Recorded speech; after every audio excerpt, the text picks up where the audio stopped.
इंद्रधनुष्य इंद्रधनुष्य. श्रोते हो नमस्कार. आजच्या इंद्रधनुष्य या कार्यक्रमात मी रेडिओ सखी गौरी मुळे आपलं मनपूर्वक स्वागत करते. ज्ञानरंग या सदरात अवकाश मोहिमांमधील क्रायोजेनिक इंजिनचं महत्त्व याविषयी माहिती देण्यासाठी आज आपल्या स्टुडिओमध्ये आल्या आहेत आज्ञा शिरगावकर. मॅडम नमस्कार. नमस्कार. कार्यक्रमात तुमचं मनपूर्वक स्वागत. धन्यवाद.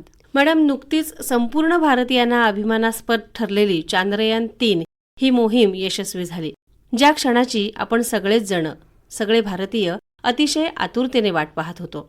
तर अशा या अवकाश मोहिमांमध्ये क्रायोजेनिक इंजिनचं महत्त्व नेमकं काय असतं याविषयी आज आपण चर्चा करणार आहोत. तर सुरुवातीला मी तुम्हाला असं विचारते की अवकाश मोहिमांचं नेमकं उद्दिष्ट काय असतं आणि हे उद्दिष्ट कशा पद्धतीने साध्य केलं जातं? आता काही अवकाश मोहिमात काय केलं जातं तर विविध प्रकारचे कृत्रिम उपग्रह, ज्यांना आपण आर्टिफिशियल सॅटेलाइट्स असं देखील म्हणतो, ते पृथ्वीच्या वेगवेगळ्या कक्षेत प्रस्थापित केले जातात. त्यातील काही सॅटेलाइट्स हे दिशादर्शक असतात, काही सॅटेलाइट्स माहितीची देवाणघेवाण करतात, काही सॅटेलाइट्स पृथ्वीकडून वेगवेगळ्या पद्धतीची माहिती प्राप्त करतात आणि मग त्या माहितीवर संशोधन केलं जातं. थोडक्यात या मोहिमांचा उपयोग आपण आपले सध्याचे जीवन सुलभ करण्यासाठी वापरतोय. आणि दुसऱ्या प्रकारच्या मोहिमात काय केलं जातं तर विविध ग्रह असतील, तारे असतील, ग्रहांचे नैसर्गिक उपग्रह असतील, धूमकेतू असतील इत्यादींसारख्या विविध खगोलीय वस्तूंकडे आपण आपली यानं पाठवतो. जर शक्य असेल तर जवळून अथवा दुरून त्यांचे निरीक्षण केले जाते आणि त्यांना जाणून घेतले जाते. त्यांच्याकडून विविध प्रकारची माहिती प्राप्त करून घेतली जाते. मग ती माहिती त्या खगोलीय वस्तूंवरच्या रासायनिक घटकांविषयी असेल किंवा खनिजांविषयी असेल किंवा तिथे पाण्याचे अस्तित्व आहे का याविषयी असेल, ऑक्सिजनचे अस्तित्व तिथे आहे का याविषयी असेल, मग पृथ्वीसारखी एखादी जीवसृष्टी तिथे असू शकते का, किंवा अगदी विश्वाची उत्पत्ती कशी झाली याविषयी असू शकते. भौगोलिक परिस्थिती कशी आहे तिथली, या पद्धतीची माहिती गोळा करण्यासाठी देखील अवकाश मोहिमांचा वापर केला जातो. म्हणजे या मोहिमांचा वापर हा थोडक्यात आपण आपल्या भूतकाळातील माहिती जाणून घेण्यासाठी तसेच भविष्याच्या दृष्टीने त्यांचा काही वापर करता येईल का या दृष्टीने केला जातो. आता पहिल्या प्रकारातील मोहिमांचे उद्दिष्ट साध्य करण्यासाठी आपण काय करतो तर एखादा सॅटेलाइट आपल्या पृथ्वीच्या कक्षेत प्रक्षेपित करतो. आणि मग दुसऱ्या प्रकारच्या मोहिमांचं उद्दिष्ट साध्य करण्यासाठी काय केलं जातं तर एखादा ऑर्बायटर त्या खगोलीय वस्तूच्या कक्षेत प्रक्षेपित केला जातो, जो त्या खगोलीय वस्तूच्या पृष्ठभागावर न उतरता त्या खगोलीय वस्तूभोवती परिक्रमा करून त्या खगोलीय वस्तूचे निरीक्षण करतो आणि ती माहिती आपल्याला पाठवतो. मग चंद्रयान-1, चंद्रयान-2 आणि मंगळयान मोहिमेत अशाच प्रकारच्या ऑर्बिटरचा समावेश होता. काही मोहिमात काय केलं जातं तर विक्रमसारखा एखादा लँडर आणि प्रज्ञानसारखा एखादा रोवर त्या खगोलीय वस्तूच्या पृष्ठभागावर उतरवला जातो, जो जवळून त्या खगोलीय वस्तूचे निरीक्षण करतो, तेथे काही प्रयोग करतो आणि ती माहिती आपल्याला पाठवतो. काही मोहिमात हबल किंवा जेम्स वेब सारखा एखादी दुर्बीण अवकाशात प्रक्षेपित केलेली असते, तर काही मोहिमात मानवालाच अंतराळात पाठवले जाते. थोडक्यात या दुसऱ्या पद्धतीच्या ज्या अवकाश मोहिमा आहेत त्यांचं उद्दिष्ट हे अशा पद्धतीने साध्य केलं जातं. आता या सॅटेलाइट्सना किंवा या लँडर, रोवरला किंवा त्या ऑर्बिटरला, स्पेसक्राफ्टला अपेक्षित ठिकाणी पोहोचवण्यासाठी जे वाहन किंवा माध्यम वापरलं जातं त्याला आपण लॉन्च व्हेकल किंवा प्रक्षेपक यान किंवा रॉकेट असं देखील म्हणतो. आणि हे जे लँडर, रोवर आहेत, सॅटेलाइट्स आहेत, ऑर्बिटर आहे किंवा ते स्पेसक्राफ्ट आहे, यांना आपण पेलोड असं म्हणतो. पेलोड म्हणजे स्वतःचं वजन सोडून जास्तीत जास्त किती वजन ते लॉन्च व्हेकल स्वतःसोबत नेऊ शकतं. अच्छा मॅडम, आता अनेक अवकाश मोहिमा आपल्याकडून आयोजित केल्या जात आहेत. तर या अवकाश मोहिमांद्वारे जे कृत्रिम उपग्रह पृथ्वीभोवती प्रक्षेपित केले जातात तर त्यांचं नेमकं महत्त्व काय आहे, त्यांची संरचना कशी असते आणि उपग्रह प्रक्षेपित जेव्हा केले जातात तर त्याचे नेमके टप्पे काय असतात? आज आपण क्षणार्धात जगाच्या कानाकोपऱ्यातील व्यक्तींशी संपर्क साधू शकतो. घरबसल्या जगभरातील घडामोडींची माहिती आपल्याला मिळते, हवामानविषयक माहिती आपल्याला मिळते, येणाऱ्या नैसर्गिक आपत्तींविषयी आपल्याला पूर्वसूचना मिळतात. आणि इंटरनेटचं महत्त्व काय आहे आजच्या युगात हे आपल्याला वेगळं सांगायला नको. तर हे सर्व या प्रक्षेपित केलेल्या कृत्रिम उपग्रहांमुळे किंवा आर्टिफिशियल सॅटेलाइट्समुळे शक्य झालेलं आहे. अच्छा. आता हे कृत्रिम उपग्रह पृथ्वीभोवती परिक्रमा करतात आणि त्यांच्या कार्यानुसार त्यावर विविध वैज्ञानिक उपकरणे बसवलेली असतात. तसेच त्यांना पॉवर देण्यासाठी त्यांच्यावर काही सोलार पॅनेल्स असतात, बॅटरीज असतात. आता या सॅटेलाइट्सची भूपृष्ठापासून किती उंची असावी, त्यांची भ्रमणकक्षा जी आहे ती वर्तुळाकार असावी की लंबवर्तुळाकार असावी, मग ती विषुववृत्ताला समांतर असावी की विषुववृत्ताला कोनीय असावी, हे सगळं त्या सॅटेलाइटच्या कार्यानुसार ठरतं. म्हणजे थोडक्यात हे सॅटेलाइट्स त्यांच्या कार्यानुसार विविध कक्षेत प्रक्षेपित केले जातात. आता हे जे सॅटेलाइट्स आहेत ते लॉन्च व्हेकलच्या साहाय्याने एका ठराविक उंचीपर्यंत नेले जातात आणि त्या उपग्रहाला एक विशिष्ट अशी गती दिली जाते की त्यामुळे हे सॅटेलाइट्स पृथ्वीभोवती परिक्रमा करत राहतात. आता तुम्ही कक्षांचा उल्लेख केलात सॅटेलाइटच्या, तर मला असं सांगा की कृत्रिम उपग्रह प्रक्षेपित करण्याच्या कोणकोणत्या कक्षा आहेत? वेगवेगळ्या कक्षा आहेत आणि हे उपग्रह त्यांच्या कार्यानुसार वेगवेगळ्या कक्षेत प्रक्षेपित केले जातात. पहिली कक्षा जी आहे त्याला आपण हाय अर्थ ऑर्बिट किंवा जिओसिंक्रोनस ऑर्बिट किंवा उच्च कक्षा असं देखील म्हणतो. आता या कक्षेची भूपृष्ठापासून जी उंची आहे ती साधारण 35 ते 36 हजार किलोमीटर किंवा त्याहूनही जास्त असते. आता या कक्षेतील सॅटेलाइट्स पृथ्वीभोवती एक फेरी पूर्ण करण्यासाठी साधारण 24 तास घेतो आणि पृथ्वीला सुद्धा स्वतःभोवती एक फेरी पूर्ण करण्यासाठी 24 तास लागतात. म्हणजे या कक्षेतील सॅटेलाइट जे आहे ते पृथ्वीबरोबरच फिरत असतात. म्हणजे या कक्षेतील सॅटेलाइट हा पृथ्वीच्या एकाच भागाचे सतत निरीक्षण करत असतो. म्हणजे या कक्षेतील सॅटेलाइट जर समजा आपल्या डोक्यावर असेल किंवा आपल्या आसपास असेल तर तो सतत तिथेच असणार आहे. अच्छा. आता हवामान विषयक किंवा टेलिकम्युनिकेशन विषयक म्हणजेच आकाशवाणी, दूरचित्रवाणी, दूरध्वनी यांच्याशी निगडीत जे सॅटेलाइट्स असतात किंवा कम्युनिकेशन विषयक जे सॅटेलाइट्स असतात ते या कक्षेत प्रक्षेपित केलेले असतात. आता हवामान विषयक सॅटेलाइट्सना हे गरजेचं असतं की त्यांनी सतत त्या भागाचं निरीक्षण करत राहिलं पाहिजे, तरच त्या भागात होणारे हवामान बदल त्यांना जास्त चांगल्या पद्धतीने कळू शकतात आणि तशा सूचना पण देता येतात. बरोबर. मॅडम, मग मला असं सांगा की आपण जेव्हा घरात टीव्ही बघतो तेव्हा सुद्धा त्या टीव्हीची जी डिश असते त्याला विशिष्ट प्रकारचे सिग्नल मिळतात आणि त्यानंतर आपल्याला टीव्हीवरती चित्र दिसतात. मग ते कार्य पण असंच चालतं का? हो, ते कार्य पण अगदी याच पद्धतीने चालतं. आता जो सॅटेलाइट त्या डिश अँटेनाला सिग्नल पाठवणार आहे त्याच दिशेने तो डिश अँटेना रोखून ठेवलेला असतो. तो सॅटेलाइट सतत डिश अँटेनाच्या त्याच दिशेला राहत असल्यामुळे प्रत्येक वेळी आपल्याला आपल्या टीव्हीचा डिश अँटेना फिरवावा लागत नाही, जसा पूर्वी लागत होता. अगदी बरोबर. तर आता म्हणून असे जे सॅटेलाइट्स आहेत ते हाय अर्थ ऑर्बिटमध्ये प्रक्षेपित केलेले असतात. आता ही झाली पहिली कक्षा. दुसरी कक्षा जी आहे ती लो अर्थ ऑर्बिट किंवा ज्याला आपण निम्न कक्षा असं देखील म्हणतो. या कक्षेची भूपृष्ठापासून उंची ही साधारण 180 किलोमीटर ते 2000 किलोमीटर पर्यंत असते. इंटरनॅशनल स्पेस स्टेशन आणि हबल टेलिस्कोप हे या कक्षेत प्रक्षेपित केलेले आहेत आणि या कक्षेतून आपण पृथ्वीची हाय रिझोल्युशन इमेजेस घेऊ शकतो. आता तिसरी जी कक्षा आहे ती म्हणजे मीडियम अर्थ ऑर्बिट, म्हणजे थोडक्यात लो अर्थ ऑर्बिट आणि हाय अर्थ ऑर्बिट यांच्या मधला जो पट्टा आहे ते म्हणजे मीडियम अर्थ ऑर्बिट. आता या कक्षेची भूपृष्ठापासून उंची ही साधारण 2000 किलोमीटर ते अगदी 35-36 हजार किलोमीटर पर्यंत असते. आता नॅव्हिगेशनशी रिलेटेड जे सॅटेलाइट्स असतात म्हणजे दिशादर्शक सॅटेलाइट्स जे असतात ते या कक्षेत प्रक्षेपित केलेले असतात. म्हणजे आपल्या मोबाईलमधले नकाशे असतील किंवा GPS ज्या सॅटेलाइट्समुळे कार्यरत असतात ते सॅटेलाइट्स या कक्षेत प्रक्षेपित केलेले असतात. आता अजून एक चौथा कक्षेचा प्रकार आहे आणि तो म्हणजे ध्रुवीय कक्षा किंवा पोलार ऑर्बिट्स. जे सॅटेलाइट्स पृथ्वीच्या उत्तर आणि दक्षिण ध्रुवाभोवती फिरतात किंवा त्या आसपास फिरतात त्यांना पोलार सॅटेलाइट्स असं म्हणतात. आता या सॅटेलाइट्सना सन सिंक्रोनस सॅटेलाइट्स असं देखील म्हणतात कारण त्यांची कक्षा ही कायम सूर्याभिमुख असते. आता यांची कक्षा ही भूपृष्ठापासून साधारण 600 ते 1000 किलोमीटर पर्यंत असते. म्हणजे हे पण सॅटेलाइट्स हे लो अर्थ ऑर्बिटमध्ये असतात. आता कसं आहे की पृथ्वी स्वतःच्या उत्तर आणि दक्षिण ध्रुवाभोवती फिरते आणि हे सॅटेलाइट्स जे आहेत ते पृथ्वीच्या उत्तर आणि दक्षिण ध्रुवाभोवती फिरतायत. म्हणून हे जे सॅटेलाइट्स आहेत ते सतत पूर्ण पृथ्वी स्कॅन करत असतात. म्हणून सिक्युरिटी किंवा मिलिटरीशी रिलेटेड जे सॅटेलाइट्स आहेत ते या कक्षेत प्रक्षेपित केलेले असतात. जर काही हालचाल झाली तर ती पटकन आपल्याला कळावी या हेतूने ते सॅटेलाइट या कक्षेत प्रक्षेपित केलेले असतात. तसेच पृथ्वीवरच्या विविध संसाधनांविषयी माहिती शोधणारे जे सॅटेलाइट्स असतात ते देखील या कक्षेत प्रक्षेपित केलेले असतात. आणि सुरुवातीला मी जसं सांगितलं तसं की हे जे सॅटेलाइट्स आहेत हे त्यांच्या कार्यानुसार वेगवेगळ्या कक्षेत प्रक्षेपित केले जातात. अच्छा मॅडम, इस्रो जेव्हा पृथ्वी व्यतिरिक्त ग्रह, तारे अशा इतर खगोलीय वस्तूंकडे आपलं यान पाठवते, त्यावेळेला नेमके त्या मोहिमेचे काय टप्पे असतात?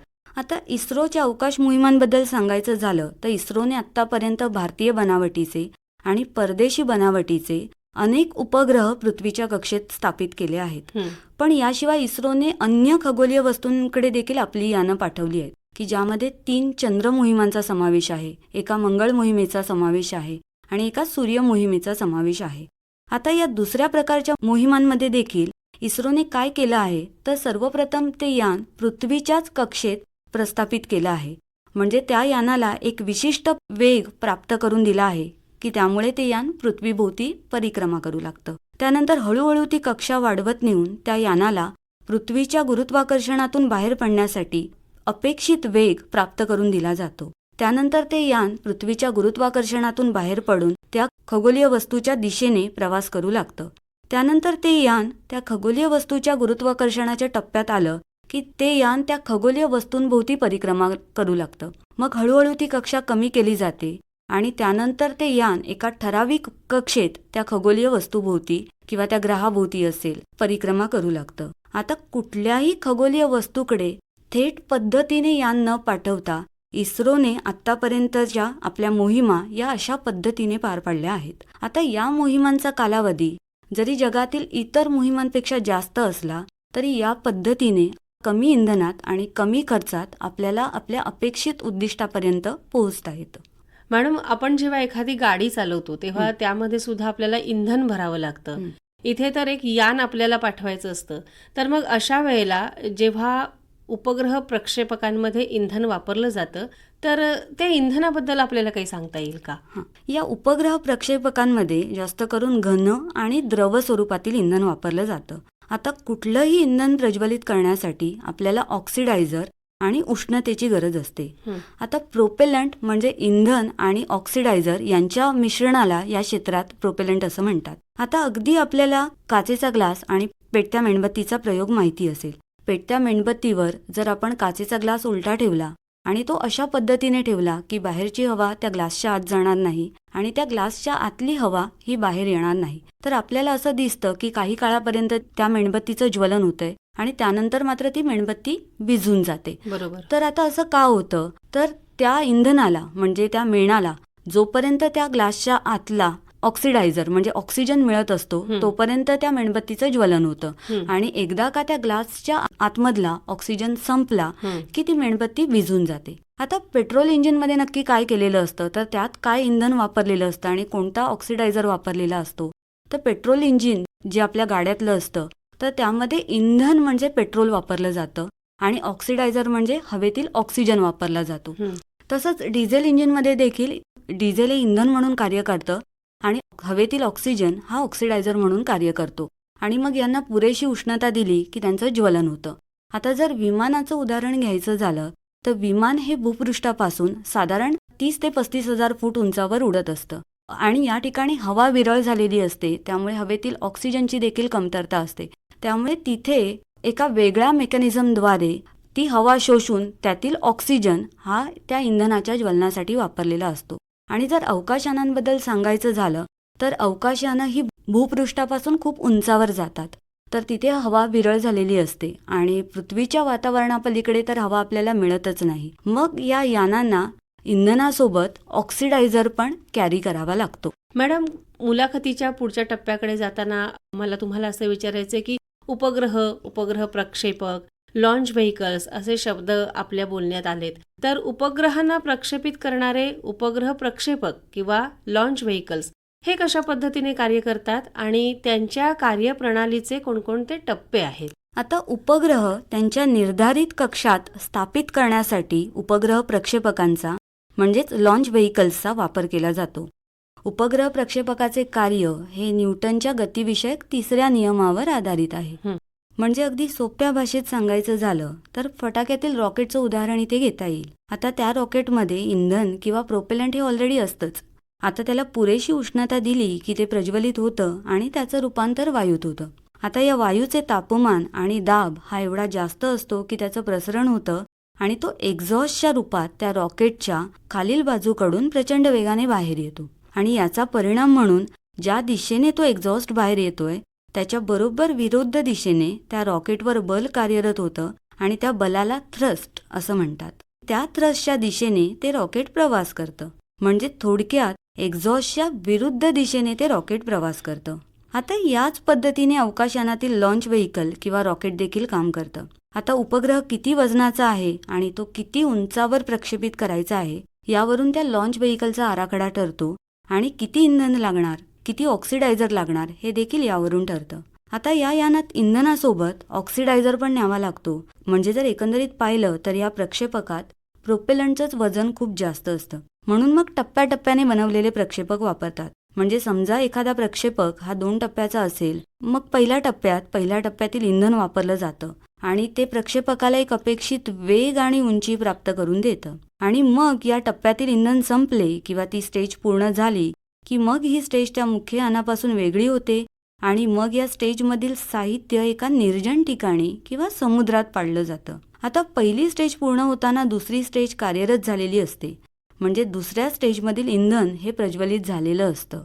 पहिली स्टेज वेगळी झालेली असल्यामुळे आता त्या यानाचं वजन देखील कमी झालेलं असतं आणि त्यामुळे ते यान अधिक वेगाने प्रवास करू शकतं. आता हे यान 2 टप्प्यांचं आहे जे आपण उदाहरणात घेतलं आहे. त्यामुळे तो त्या यानाला अपेक्षित कक्षेत पोहोचवतो आणि त्या यानाला अपेक्षित गती प्राप्त करून देतो आणि हा दुसरा टप्पा देखील त्या मुख्य यानापासून वेगळा होतो. आता लॉन्च व्हेइकल किंवा प्रक्षेपक यान जे आहे ते थोडक्यात अशा पद्धतीने काम करतं. मॅडम, आता मला असं सांगा की इस्रोकडून ज्या वेळेला उपग्रह प्रक्षेपित केले जातात तर त्यावेळेला कोणकोणत्या उपग्रह प्रक्षेपकांचा किंवा लॉन्च व्हेइकलचा वापर केला जातो आणि दुसरी गोष्ट अशी की ते कशा पद्धतीने कार्य करतात? आता कृत्रिम उपग्रह अवकाशात प्रक्षेपित करण्यासाठी सध्या इस्रो प्रामुख्याने 3 लॉन्च व्हेइकलचा वापर करते. त्यापैकी एक आहे PSLV, दुसरा आहे GSLV आणि तिसरा आहे LVM-3 किंवा लॉन्च व्हेइकल मार्क 3 असं देखील त्याला म्हटलं जातं, जे GSLVचेच हायर व्हर्जन आहे. आता PSLV म्हणजे पोलार सॅटेलाइट लॉन्च व्हेइकल. आता PSLV एकूण 4 टप्प्यात कार्य करते, ज्यामध्ये पहिल्या टप्प्यात घन स्वरूपातील प्रोपेलंट वापरले जाते आणि ही जी स्टेज आहे ती अगदी फटाक्यातील रॉकेटसारखी, जी मी आता थोड्या वेळापूर्वी सांगितली, अगदी त्यासारखी काम करते. आता यामध्ये घन स्वरूपातील इंधन आणि घन स्वरूपातील ऑक्सिडायझर हे ऑलरेडी मिक्स करून 6 ते 8 वेगवेगळ्या बूस्टर रॉकेटमध्ये त्यांना स्टोअर केलेलं असतं. ही जी बूस्टर रॉकेट्स आहेत ती आपल्याला मुख्य यानाच्या बाजूला दिसतात. म्हणजे जेव्हा हे यान लॉन्चपॅडवर उभं असतं तेव्हा त्या मुख्य यानाच्या बाजूला जी 6 ते 8 वेगवेगळी रॉकेट्स दिसतात तर ही म्हणजे ती बूस्टर रॉकेट्स असतात. आता या बूस्टर रॉकेट्समधील प्रोपेलंटला एकाच वेळी स्पार्कच्या साहाय्याने प्रज्वलित केलं जातं आणि मग हा टप्पा त्या यानाला अपेक्षित वेग आणि अपेक्षित उंची प्राप्त करून देतो. आता ही अनकंट्रोल्ड स्टेज आहे, कारण एकदा हे इंधन प्रज्वलित केलं की जोपर्यंत हे इंधन संपत नाही तोपर्यंत ही स्टेज थांबवता येत नाही आणि हे इंधन पूर्णपणे वापरलं गेलं की ही पहिली स्टेज म्हणजे याचं साहित्य हे मुख्य यानापासून वेगळं होतं आणि मग त्याच वेळी दुसरी स्टेज कार्यरत होते. आता PSLVच्या दुसऱ्या टप्प्यात हे द्रव प्रोपेलंट वापरलं जातं. म्हणजे यात असं द्रव इंधन आणि असा द्रव ऑक्सिडायझर वापरलेला असतो की जो सामान्य तापमानाला, आपल्या आजूबाजूचं जे तापमान आहे त्या तापमानाला तो द्रव स्वरूपात मिळतो. म्हणजे आता उदाहरण घ्यायचं झालं, या सामान्य तापमानाला किंवा आपल्या आजूबाजूचं जे तापमान आहे त्यात केरोसिन जे आहे ते द्रव स्वरूपात आहे, पेट्रोल जे आहे ते द्रव स्वरूपात आहे, पण हायड्रोजन, ऑक्सिजन हे वायू स्वरूपात आहेत.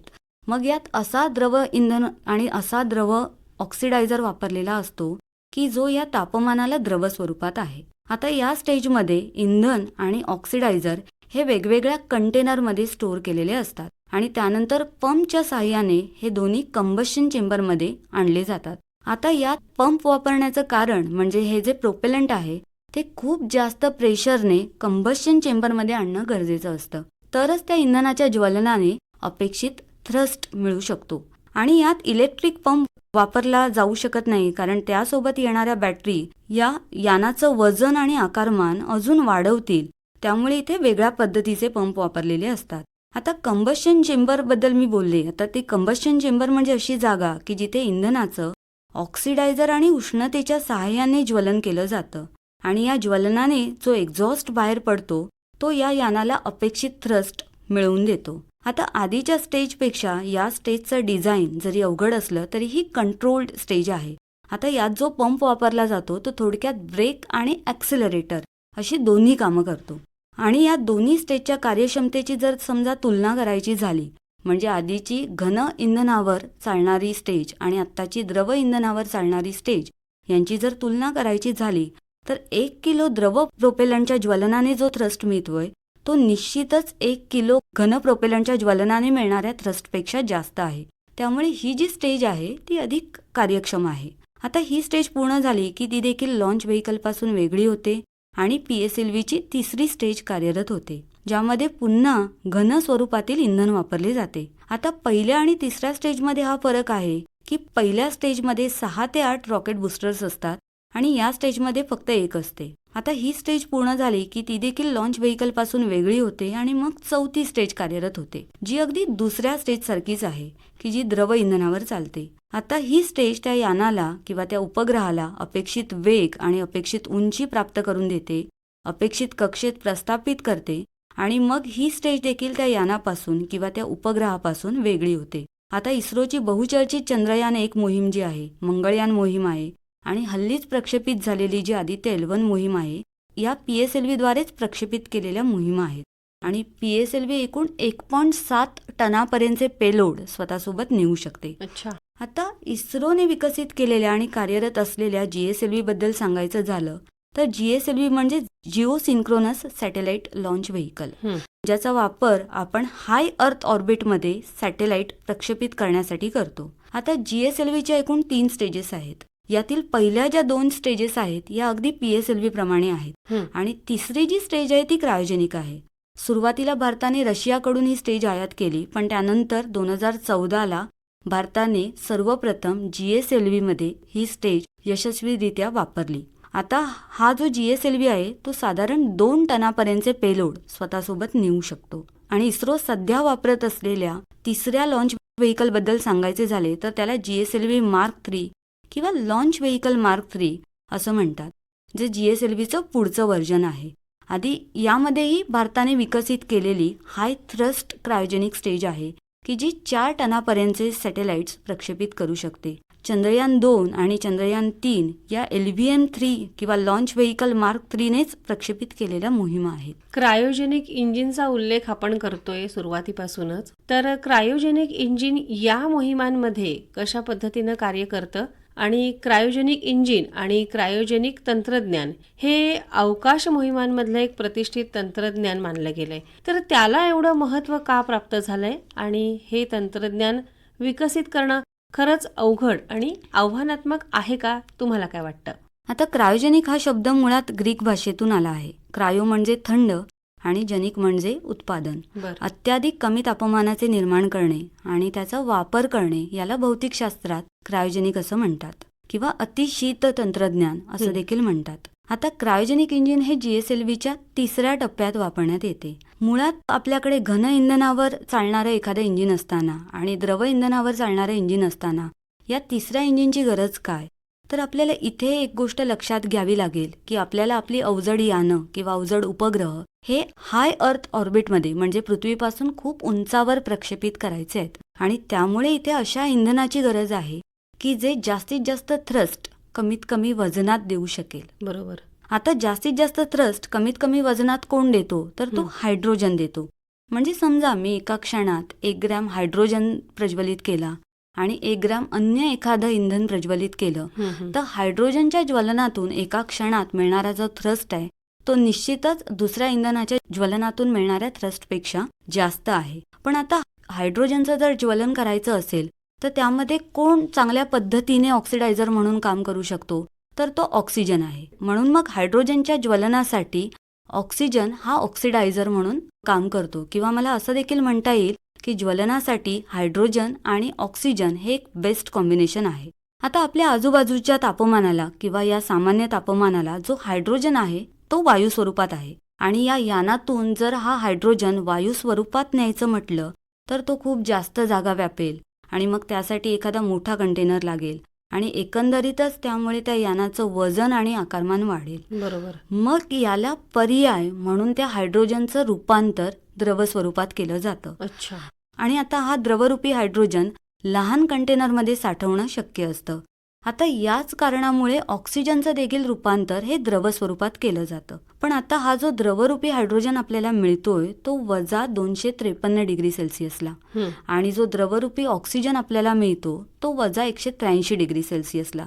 आता आपण ज्या वातावरणात आहोत तर तिथलं आजूबाजूचे जे तापमान आहे हे साधारण 30 डिग्री सेल्सिअसपर्यंत असेल. आपल्या घरातला जर आपण रेफ्रिजरेटर घेतला आणि त्यातला फ्रीजरचा सेक्शन जर आपण बघितला की जिथे बर्फ तयार होतो तर तिथलं कमीत कमी तापमान हे -18 डिग्री सेल्सिअसपर्यंत असतं. आणि आता आपल्याला द्रवरूपी ऑक्सिजन जो मिळतोय तो -183 डिग्री सेल्सिअसला मिळतोय आणि द्रवरूपी हायड्रोजन जो मिळतोय तो -253 डिग्री सेल्सिअसला मिळतोय. त्यामुळे हे किती कमी तापमान आहे याची कल्पना आपल्या सर्वांना आलीच असेल. बरोबर. आता या वायूंना द्रवरूपात आणणं आणि द्रवरूपात साठवणं ही एक अवघड प्रक्रिया आहे. मग या वायूंना द्रवरूपात आणण्यासाठी वेगवेगळे प्लांट्स असतात. मग तिथे त्या वायूचं रूपांतर हे द्रवात केलं जातं आणि मग वेगवेगळ्या कंटेनरच्या सहाय्याने हे द्रव ऑक्सिजन आणि द्रव हायड्रोजन लॉन्च व्हेकलपर्यंत आणलं जातं. आणि प्रक्षेपणाच्या अगदी काही तास आधी या लॉन्च व्हेकलमधल्या 2 वेगवेगळ्या कंटेनरमध्ये द्रव हायड्रोजन आणि द्रव ऑक्सिजन साठवलं जातं. आता या वायूंना द्रव स्वरूपात आणण्यापासून ते त्यांना लॉन्च व्हेकलमध्ये स्टोअर करेपर्यंत ही पूर्ण काळजी घेतलेली असते की त्यांचा हवेशी संपर्क होणार नाही आणि ते द्रव अवस्थेत राहतील. शिवाय सेफ्टीच्या दृष्टीने देखील काही विशेष काळजी या सगळ्यात घ्यावी लागते. आता हे जे कंटेनर्स आहेत ते एक मोठमोठे थर्मॉसच असतात की जे हायड्रोजन आणि ऑक्सिजनचं कमी तापमान मेंटेन करतात आणि त्यांना द्रव स्वरूपात ठेवतात. आता GSLVच्या दुसऱ्या टप्प्यात वापरले जाणारे लिक्विड इंजिन किंवा द्रव इंजिन आणि GSLVच्या तिसऱ्या टप्प्यात वापरले जाणारे क्रायोजेनिक इंजिन यांची कार्य करण्याची पद्धत जरी जवळपास सारखी असली तरी क्रायोजेनिकमध्ये अति थंड प्रोपेलंट हँडल करण्यासाठीची वेगवेगळी आव्हाने आहेत.